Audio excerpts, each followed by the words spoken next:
Boa noite, irmãos. Como eu havia falado, né, semana passada, nós, se Deus assim permitisse, iríamos finalizar hoje essa nossa meditação, essa sequência de meditação. Segundo o nosso calendário ambulante, nós iríamos fazer 2 anos no Evangelho de João mês que vem, né? Mês que vem não, mês de setembro. Mas não vamos chegar lá, tá? Só se algum irmão quiser começar a repregar o Evangelho de João, nós iremos chegar lá e até passar, né? Vamos dizer assim. Mas nessas nossas sequências de meditação, Deus aí, graças a Deus, Deus nos manteve durante um bom tempo. E como eu disse, eu parabenizo vocês por me aguentarem por todo esse tempo aí, né? Porque para quem está trazendo o estudo é gratificante, né? A gente edifica. Para quem está ouvindo, dependendo de quem está trazendo, é difícil, é sofrido, né? É sofrido aguentar um irmão durante tanto tempo trazendo um estudo sobre determinado livro. Mas o que eu espero, irmãos, é que possa ter sido edificante para todos nós e que, como o irmão orou, né, o que nós aprendemos não caia no esquecimento, mas que possamos colocar em prática no nosso dia a dia uma boa forma de nós, assim, memorizarmos, né, colocarmos em prática aquilo que nós aprendemos nas nossas meditações, nas quartas, nos domingos. E quem sabe, numa próxima oportunidade, um outro irmão trazendo novamente o Evangelho de João, né? E nós novamente aprendendo um pouco mais. Bom, irmãos, como eu falei, nós iríamos fazer uma passagem geral por cima do Evangelho. Nós não iríamos focar em um texto, nós não vamos focar em um texto específico, porque nós já focamos em todos os capítulos, já meditamos em todos os textos. Mas o que nós iremos fazer é mais ou menos o que poderia ser uma introdução ou um resumo. Uma introdução por quê? Porque muitas pessoas elas fazem essa introdução fazendo uma passagem geral por cima do Evangelho, assim também como faz um resumo, né? Fazendo uma passagem por cima de todo o Evangelho. Aqui o Evangelho de João ele é bem interessante, né? As características que fez com que o autor, né, o apóstolo João, escrevesse esse evangelho. Nós vemos que ele foi uma testemunha, assim como os outros apóstolos, uma testemunha de Jesus Cristo com características específicas. Nós iremos, na verdade, meditar em 3 características, nós iremos comentar sobre 3 características. Essas 3, na verdade, não poderíamos dizer que são específicas do apóstolo João. Acredito que os outros também, eles tiveram essa mesma característica, eles tiveram esse mesmo propósito, esse mesmo fim, quando estavam escrevendo os outros evangelhos. É claro que o evangelho de João, ele é diferenciado. Não é à toa que os outros são sinópticos e ele é um evangelho diferenciado, não é considerado um evangelho diferenciado pela forma como ele abrange o ministério de Jesus Cristo. Mas o que nós podemos identificar e que ficou claro nessa forma do apóstolo João estar descrevendo o Evangelho de Jesus Cristo, é que ele, como ele mesmo relata, ele foi uma testemunha seletiva, né? Seletiva. Né? Por que assim? Porque, como ele mesmo disse, nós meditamos, né, no versículo 31, quando ele fala sobre o propósito dele estar escrevendo esse evangelho, o propósito dele estar escrevendo os sinais pelos quais ele escreveu. Como ele disse no capítulo 20, versículo 31, né? Estes, porém, foram escritos a partir do versículo 30. Acho que fica melhor o entendimento. Jesus, pois, operou também, em presença de seus discípulos, muitos outros sinais que não estão escritos neste livro.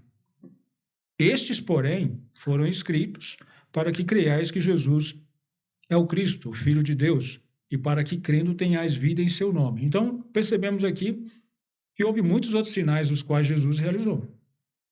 Porém, o apóstolo deixa bem claro que estes que ele escreveu foram para que as pessoas crescem. Então, ele não tinha o intuito, o propósito de fazer uma biografia de Jesus extensa. Ele deixa bem claro assim. A intenção dele era escrever algumas coisas e com o propósito que as pessoas crescem. Isso nós vimos também ele repetindo, né? Essa mesma coisa no versículo 25 do capítulo 21, quando ele fala assim: há, porém, ainda muitas outras coisas que Jesus fez, e se cada uma das quais fosse escrita, cuido eu que nem ainda o mundo todo poderia conter os livros que se escrevessem. Amém. Então, nós percebemos que o apóstolo ele colocou várias coisas, mas existia muito mais coisas, né? Como há, porém, ainda muitas outras coisas que Jesus fez. Então ele selecionou, ele foi seletista, selecionou algumas coisas. E quando nós comparamos o que o apóstolo João escreveu com os outros evangelhos, nós observamos o quê? Que ele omitiu várias coisas. Por exemplo, ele não fala nada sobre o nascimento de Jesus. Ele não menciona o nascimento de Jesus. Ele não faz menção... deixa eu ver aqui, alguns pontos aqui. Ele não faz menção sobre o batismo de Jesus. Ele não faz menção sobre a tentação de Jesus, né? Como Satanás tenta Jesus ali. Não faz menção sobre a transfiguração. Não faz menção sobre a ceia. Não faz menção sobre a agonia de Jesus no jardim do Getsemane. Ele não faz menção sobre a ascensão de Jesus. Alguns comentários dizem que, provavelmente, o apóstolo João, por ele ter escrevido este evangelho no final do primeiro século, ele já tinha em mente, já deduzia que aqueles seus leitores, eles já tinham provavelmente lido os outros evangelhos que relatavam essas coisas. Então, tendo isso em mente, ele fez aqui uma seleção mais enxuta, ele omitiu várias coisas, das quais nós citamos algumas delas aqui, né? Ele não escreveu nos evangelhos, assim como ele escreveu coisas específicas, as quais nos outros evangelhos não foram escritos. Tudo seguindo o propósito, né, pelo qual ele escreveu. Outro aspecto também que nós podemos ver, né, no apóstolo João, é que ele foi uma testemunha de fatos. Por que nós poderíamos dizer uma testemunha de fatos? Todos os outros autores, como eu falei, eles também eles testemunhavam fatos, não eram meras historinhas, fábulas, mas eram fatos. Eles estavam testificando fatos. Mas o apóstolo João, ele deixa em um aspecto muito interessante. Por quê? Porque se nós atentarmos o fato de que quando ele se refere aos milagres de Jesus, como ele chama os milagres de Jesus? Sinais. E o que um sinal faz? Ele aponta para algo. Ele não é um fim em si mesmo. Ele sempre aponta para alguma coisa. O sinal, ele não está apontando para si, mas para algo. Era isso que os milagres, como o apóstolo está dizendo, os sinais que Jesus realizava e os quais ele estava escrevendo, eles apontavam para algo. Então, por isso podemos dizer que ele era um testemunho de fatos, ele estava testemunhando fatos, né? E acompanhando esses fatos, nós observamos o quê? Que vira e mexe aparece um incrédulo, né? Aqueles bem céticos, eles falam assim, se eu ver um milagre, se eu ver um mínimo milagre, eu vou crer. Mentira. Isso não é uma verdade. Baseado no Evangelho de João, nós percebemos que muitas foram as pessoas que viram grandes milagres e, no entanto, não creram. Aqueles homens puderam ver milagres, os quais nós estudamos aqui, né? Por exemplo, aquele enfermo no tanque de Betseba, não, Bethesda, eu esqueci o nome, Bethesda, né? Bethesda? Obrigado. Que bom, bons alunos, né? Quando ele estava ali, ele estava lá, relata que ele ficou enfermo por 38 anos. E Jesus curou aquele homem. Aquele homem que estava enfermo por 38 anos, que era conhecido por estar ali pedindo esmola. Jesus curou aquele homem. E o que aconteceu? As pessoas creram em Jesus por causa disso? Não. As pessoas queriam matar Jesus, porque ele fez isso no sábado. Porque ele falou com aquele homem, levanta e toma, pega o seu leito e anda. Aí as pessoas repreenderam ele, perguntou quem fez, deu ordem. Ele falou que ele fez isso por causa de Jesus, e quem deu essa ordem? Eles falaram que foi Jesus e eles queriam matar Jesus por causa disso. Jesus curou um cego de nascença. Uma pessoa que nasceu cega. Jesus curou essa pessoa. Aí essa pessoa foi interrogada pelos líderes judeus daquela época. Esses líderes creram em Jesus? Não. Eles não creram em Jesus por ter feito tal milagre. Nós vimos Jesus ressuscitar Lázaro. Jesus ressuscitou Lázaro. Muitas pessoas que viram ali, algumas delas foram até os líderes judeus, relatou o que tinha acontecido. Aqueles líderes judeus não se arrependeram dos seus pecados e creram em Jesus. O que eles fizeram, logo após o que eles ouviram, foi tramar uma forma de matar a Jesus Cristo. Então, os relatos do Evangelho de João, eles mostram claramente que os milagres que Jesus fez não era simplesmente para que as pessoas crescem nele. Tipo, né? Não se resumia nisso. O crer em Jesus Cristo, como Jesus deixa bem claro, é somente aqueles que o Pai leva a Ele. Ninguém vai a Jesus Cristo se Deus assim não levar. Então, nós podemos entender que o apóstolo João ele estava preocupado em testificar fatos. Fatos para quê? Para que os leitores do Evangelho de João eles pudessem investigar a vida de Jesus Cristo, quem Jesus Cristo foi, e dizer, olha, realmente, esse era o Cristo. A gente fica repetindo Jesus Cristo, aí fala o Cristo, né? Mas Jesus, ele é o Cristo por causa daquilo que realmente ele comprovou. Nos nossos tempos, né? Jesus ficou por três anos no seu ministério aqui, ensinando, né? Nos nossos tempos, quando a empresa vai contratar alguém, o que faz? Né? Ele pega uma pessoa, fica ali por 3 meses. A pessoa entrega o currículo, ela examina o currículo, põe ali. Aí, no dia a dia, aquela pessoa ela vai comprovar o que ela é. Se ela realmente é, vamos supor, né, usar aqui o exemplo de um professor. Né? Às vezes você pode até parecer um professor. Eu com esse óculos, eu até pareço um professor. Se eu começar a escrever aqui, vocês vão ver a minha letra e vão falar, nossa, Marilda é professor. Minha letra é tão bonita. Mas o que acontece? Você pode até parecer um professor. Ter um currículo invejável de um professor. Olha, faculdade... Mas o teste real vai ser na prática, né? Quando você estiver na sala de aula, é que as pessoas vão olhar para você e falar se você realmente é um professor ou não. Jesus, nos 3 anos que ele esteve, ele comprovou que ele era o Cristo, que ele era o Messias, que ele era aquele pelo qual o Velho Testamento, o currículo de Jesus, não poderíamos dizer que é o Velho Testamento, tá? Que o Velho Testamento falava dele. Ele é aquele pelo qual foi prometido que viria e veio.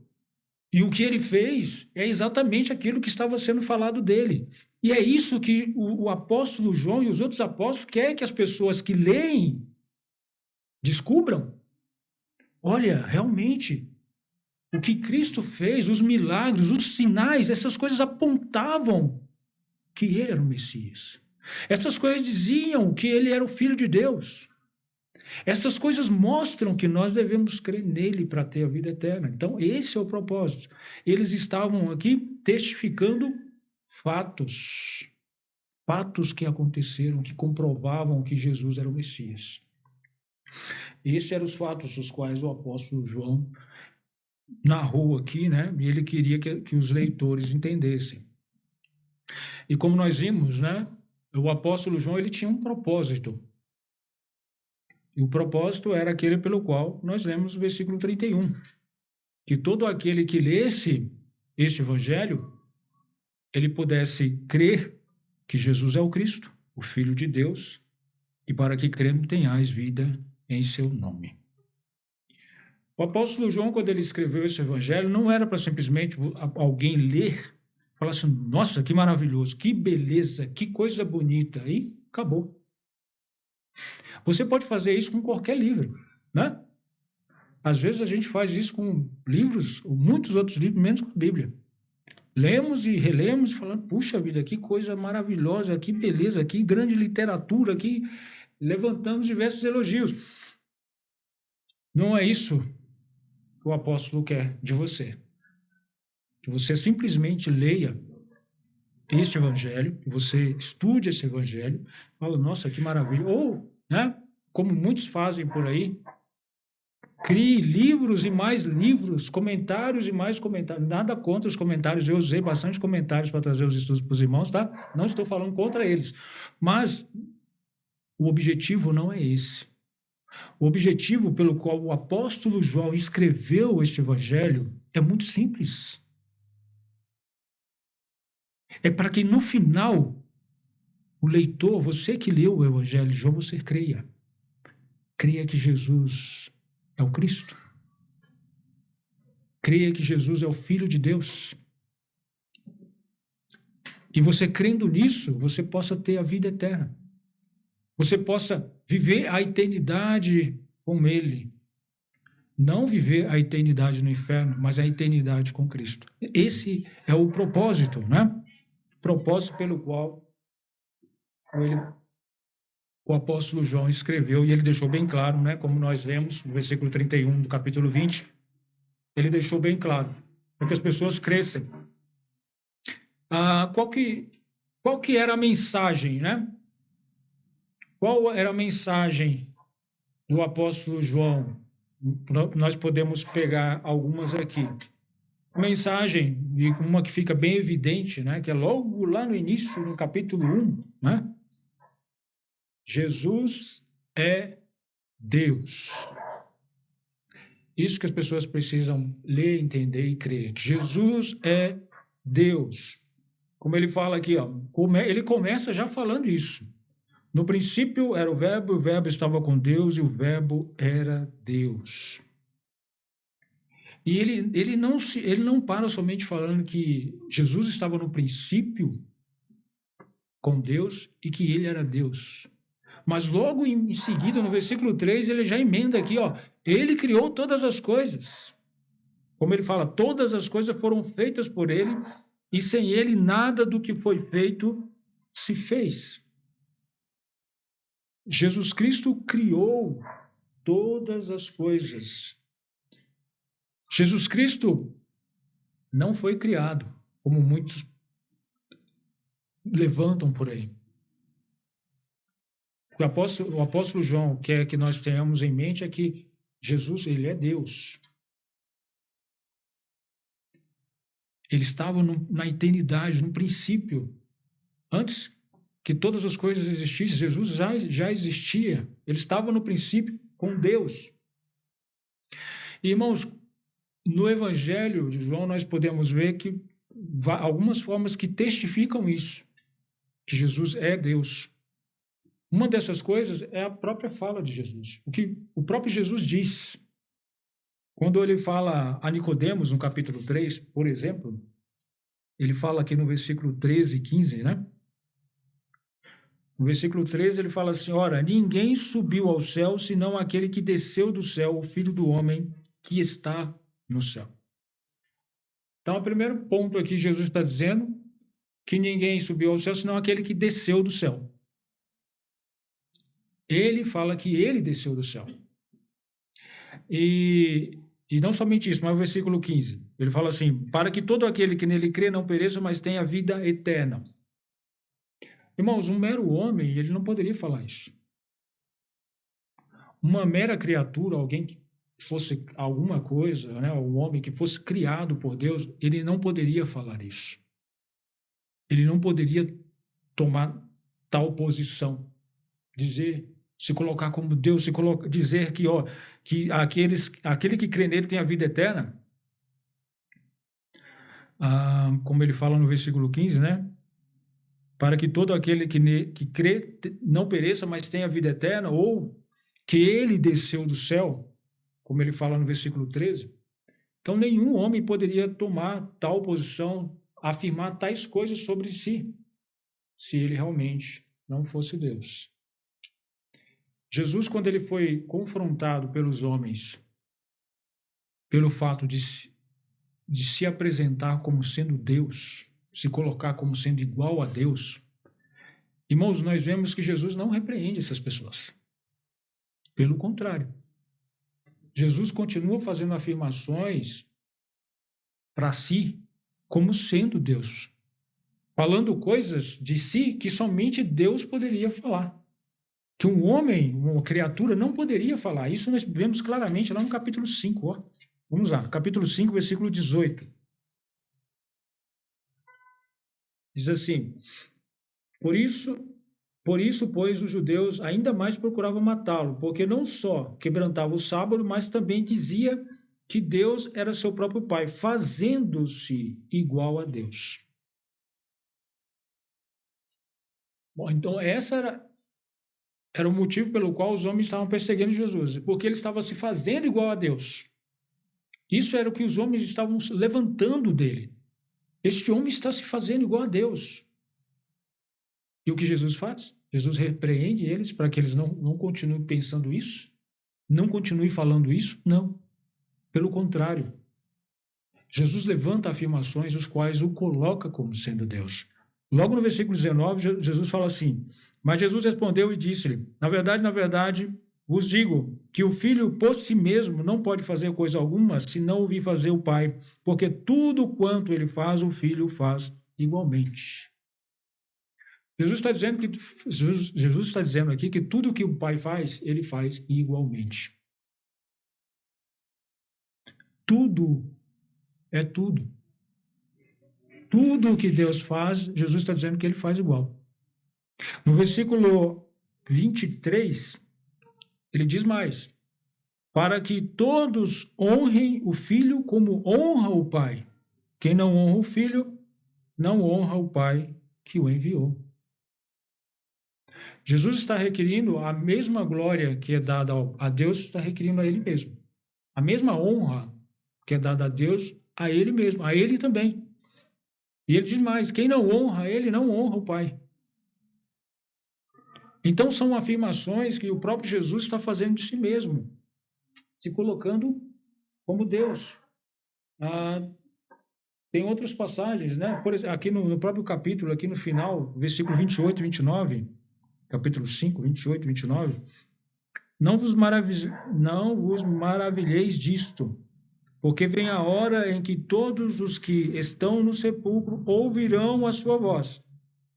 E os que fizeram bem sairão para a ressurreição da vida, e os que fizeram mal para a ressurreição da condenação. E Jesus faz várias afirmações. Jesus está falando aqui, falando sobre a sua fala. Jesus afirmando que aqueles que ouvirem a sua voz sairão do sepulcro. Uns para a condenação, outros para a vida eterna. Uns para a condenação eterna. Nós conhecemos outros textos que Jesus fala, né, lá em capítulo 10, versículo 30. Eu e o Pai somos um. Jesus afirma ali naquele capítulo. No capítulo 14, versículo 9, quem me vê a mim, vê o Pai, né, quando Jesus está ali conversando com Filipe. E muitas outras reivindicações Jesus fez a si, como sendo Deus. Reivindicações dos quais nenhum homem, nenhum ser criado poderia fazer. Todas Jesus fez. Todas Jesus estava afirmando que ele é Deus. Então,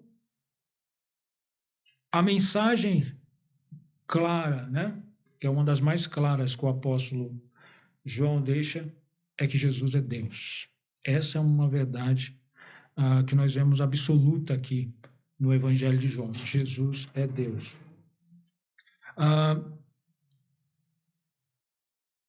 Uma outra coisa, né, a qual testifica essa grande verdade de que Jesus é Deus, e são as próprias obras que Jesus fez, né?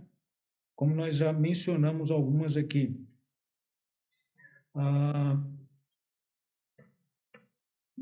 No esse evangelho, o apóstolo João, ele relata 7 sinais que Jesus realizou, mas a ressurreição, né, a sua própria ressurreição e aquela multiplicação, não a multiplicação, mas aquela pesca milagrosa, né, lá no final do capítulo, lá no final do livro, no capítulo 21.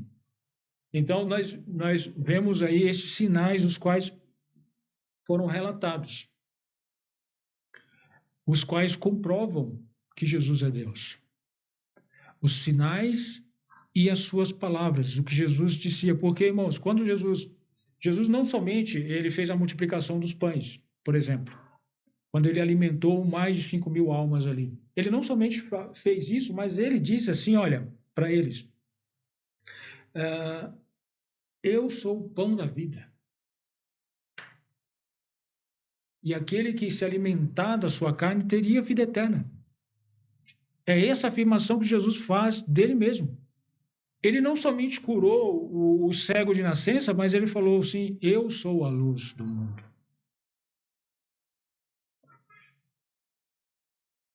Jesus se coloca para si que ele é a luz do mundo. Ele não tinha somente poder para iluminar os olhos daquele cego, dar vista a ele, mas ele também era a luz.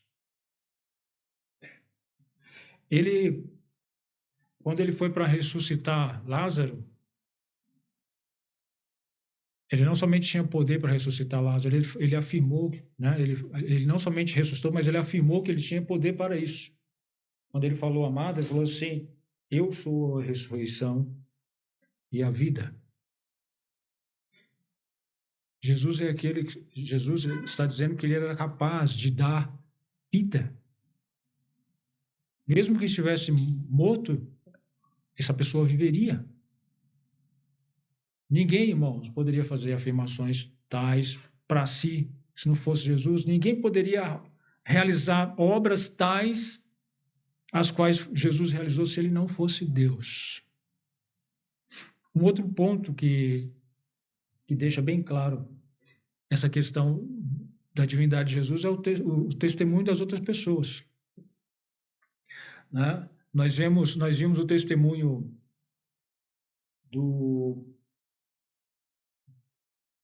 de João Batista, né? Logo no início do Evangelho, quando João Batista ele fala, na verdade, o apóstolo João está falando que o testemunho de João Batista era que Jesus era a luz. As pessoas diziam que João era a luz, mas João não era a luz. Ele veio testificar da luz do mundo. Essa luz que é Jesus Cristo. Nós vimos o testemunho de Natanael no capítulo 5, se eu não estiver enganado aqui, se não estiver errado a anotação aqui. Não, desculpa, é capítulo 1, versículo 49.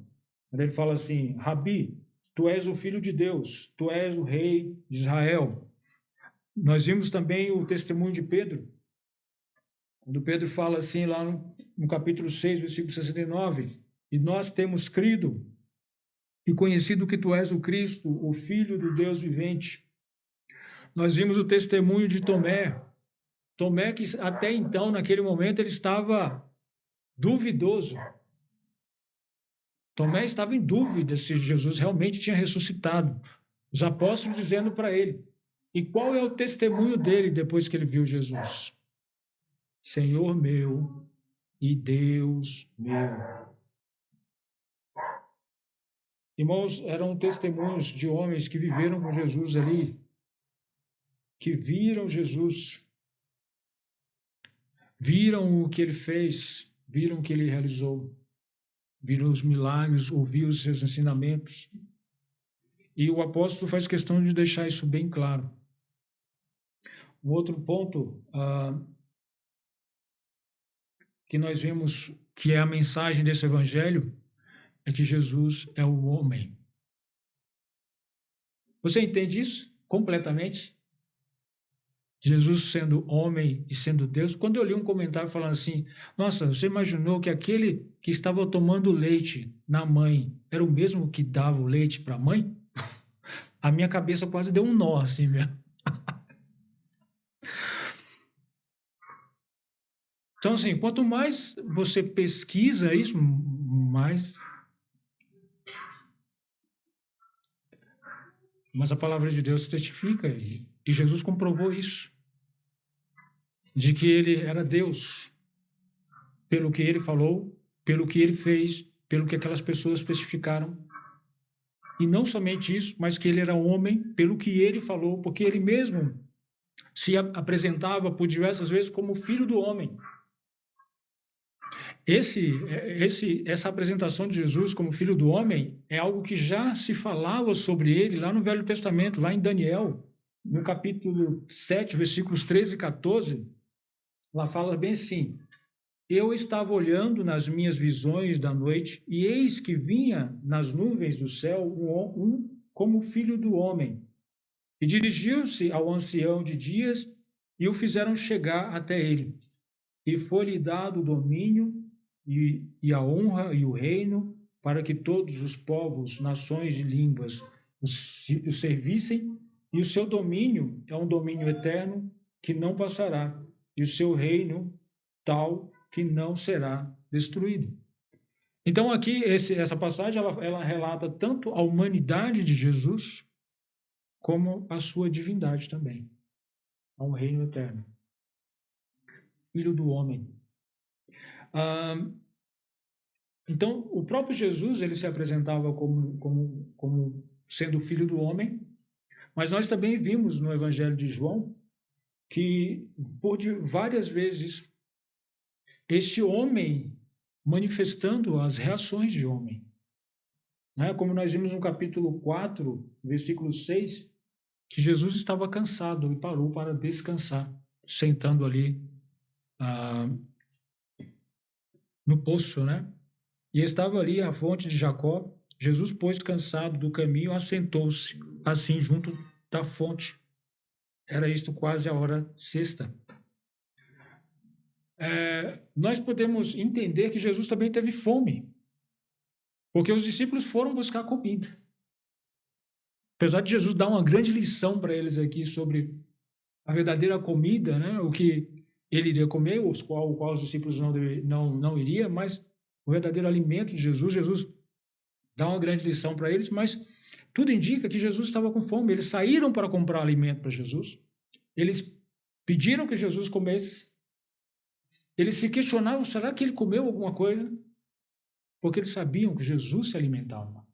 Eles sabiam que Jesus era homem como eles e que precisava de alimento, precisava nutrir as suas necessidades físicas.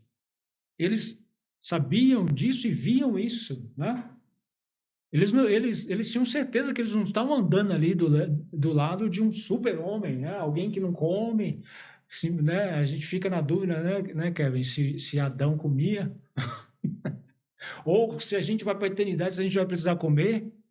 Eu não sei. Bom, enfim, eles tinham certeza que Jesus tinha essas necessidades, porque Jesus era homem. E Jesus demonstrava isso.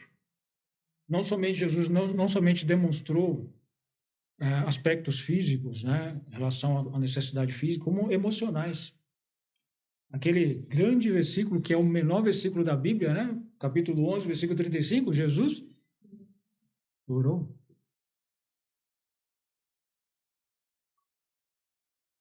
Jesus se entristeceu ali grandemente. Há uma outra passagem que fala que a sua alma estava angustiada, porque a sua hora estava chegando.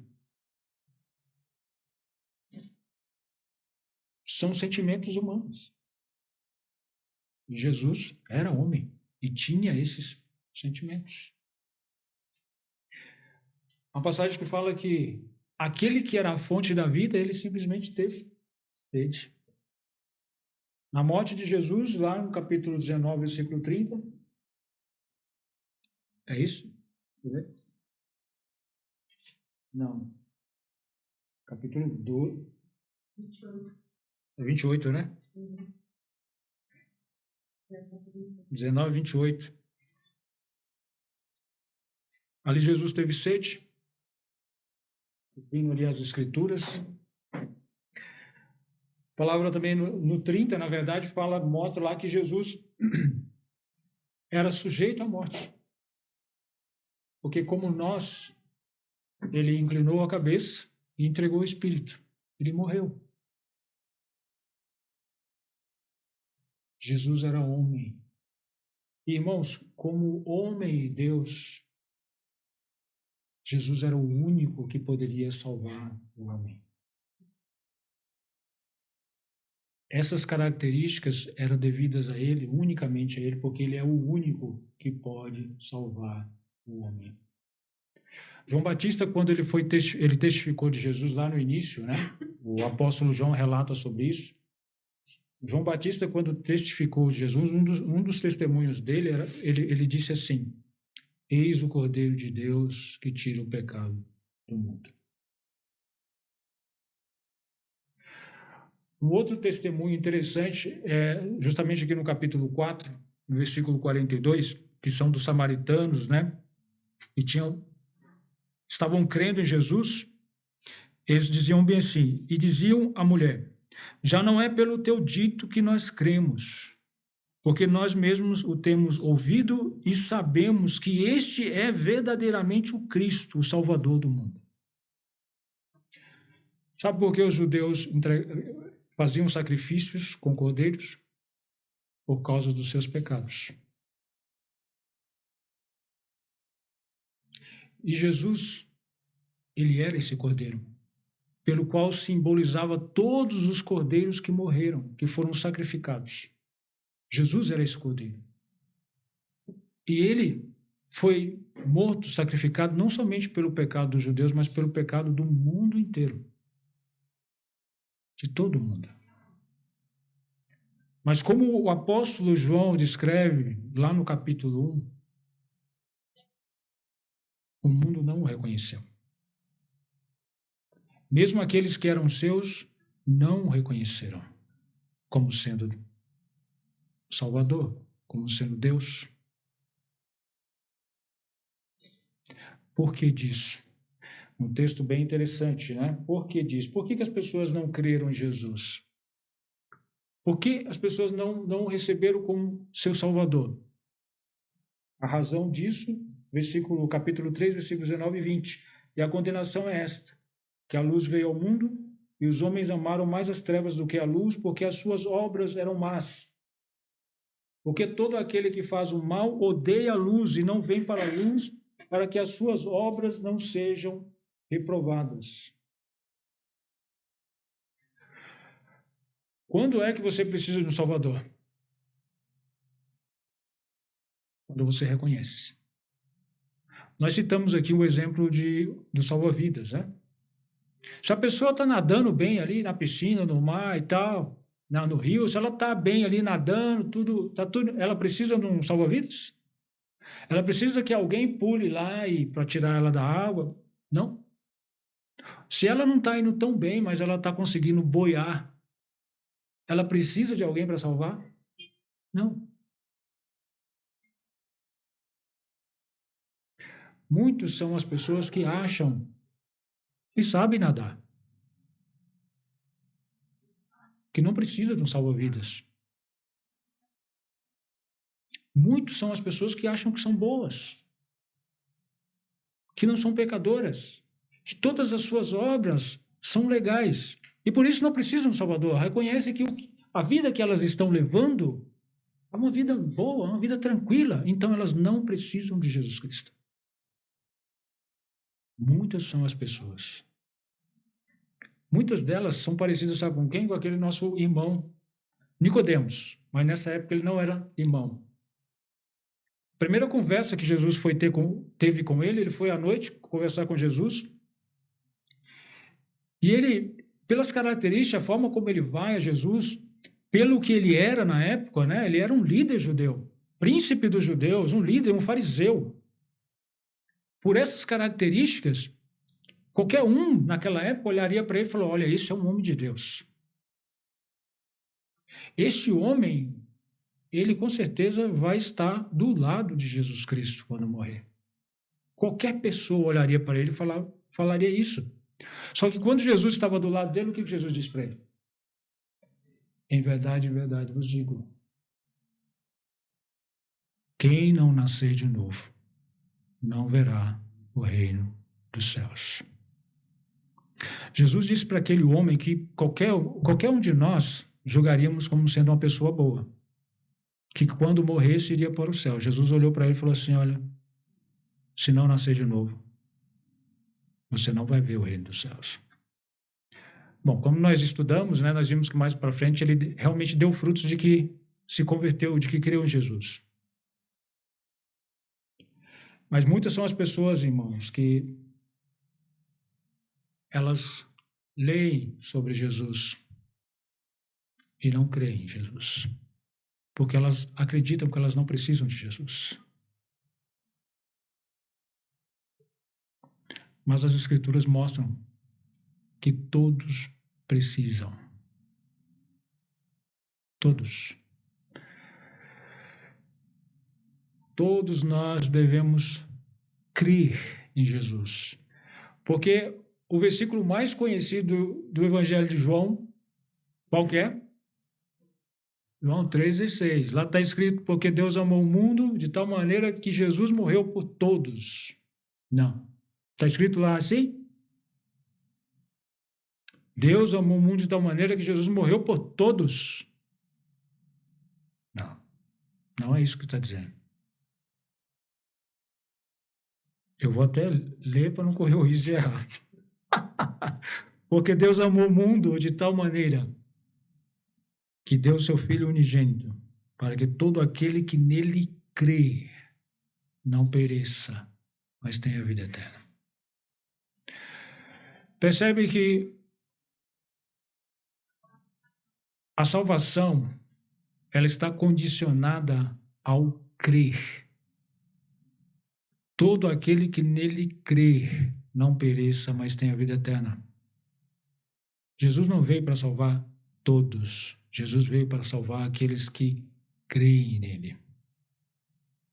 Então devemos crer em Jesus Cristo? Devemos... baguncei tudo aqui agora. Devemos crer pelos relatos que foram escritos, porque esse foi o propósito pelo qual o Evangelho foi escrito, esse Evangelho de João.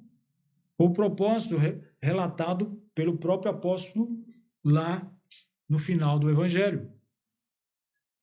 A fé em Jesus Cristo, ela não é uma fé genérica, né?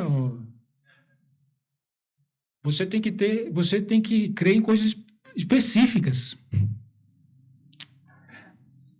Não é genérico assim, tipo, eu creio e está tudo certo. Você crê, mas por que você crê? Em que você crê? Nós precisamos crer que Jesus é o Filho de Deus. Jesus é aquele Messias prometido. Precisamos crer que ele veio para morrer pelos nossos pecados e ele fez isso. Precisamos crer que os meus pecados foram lançados por ele. É uma fé específica. Por isso é que quando nós estudamos o Evangelho, nós precisamos usar a mente, pensar, raciocinar. Porque tudo o que Deus fez, todo o plano de salvação que Deus arquitetou lá, ele arquitetou de forma inteligente, de forma sábia. E o que ele deixou para que nós pudéssemos ler era para que nós entendêssemos. Porque se nós não fôssemos entender, Deus não deixaria. Se fosse algo para você ler e olhar assim, falar, nossa, que coisa difícil, eu não vou conseguir entender isso nunca. A gente fala isso de muitas coisas, português, matemática, mas se a gente estudar, a gente entende. A Bíblia ela foi escrita com esse intuito também, de que a gente entenda. A fé, ela não é um salto no escuro. Não é você crer em algo que você não conhece. É você crer em fatos. É você crer em verdades. Por isso que o Evangelho de João e os outros evangelhos foram escritos, deixados, para que nós pudéssemos crer em fatos.